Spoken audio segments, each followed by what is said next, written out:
Kerajaan diharap tidak memansuhkan skim pencen penjawat awam yang secara puratanya berkhidmat untuk negara melebihi 30 tahun sebelum layak menerima faedah saraan.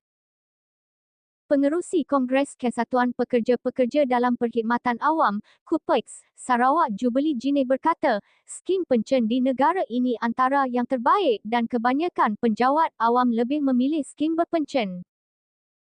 Dengan skim gaji yang masih rendah dalam perkhidmatan awam ketika ini, skim caruman Kumpulan Wang Simpanan Pekerja (KWSP) dilihat tidak membantu penjawat awam mempunyai simpanan hari tua yang baik selepas persaraan kelak. Beliau berkata, disebabkan itulah kebanyakan penjawat awam lebih memilih skim pencen kerana ia adalah keistimewaan yang terbaik kepada mereka. Menurut Jubilee, sebaliknya kerajaan perlu mengkaji semula pemberian pencen kepada ahli politik jika kekangan kewangan yang menghalang kerajaan untuk meneruskan skim pencen perkhidmatan awam selepas ini.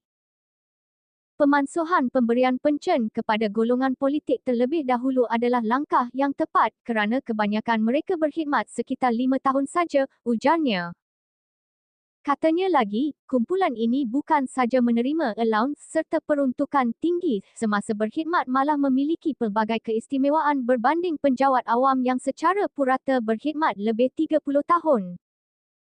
Jubilee berkata, keutamaan kepada kerajaan ketika ini adalah mengkaji bagi kes-kes yang berkhidmat waktu singkat tetapi menikmati faedah saraan yang agak selesa dan bukannya menyasarkan kepada penjawat awam saja.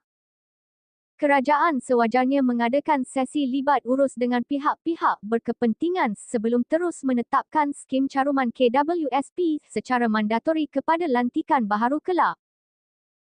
Pandangan KUPEX jelas, sekiranya kerajaan mahu melaksanakan sesuatu perkara perlulah berlandaskan prinsip tidak dikurangkan faedah semasa yang dinikmati oleh penjawat awam ketika ini.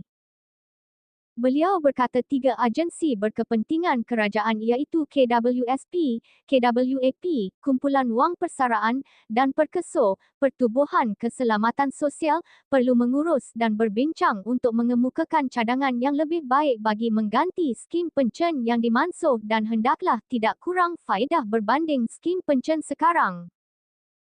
Kerajaan harus memastikan gaji diterima hari ini mampu memberi kesejahteraan hidup untuk penjawat awam dan dalam masa yang sama, gaji ini mampu memberi simpanan untuk hari persaraan kelak. Katanya lagi, sekiranya kerajaan tetap ingin menamatkan skim pencen ini, ia hendaklah terpakai kepada lantikan politik yang layak menerima pencen ketika ini.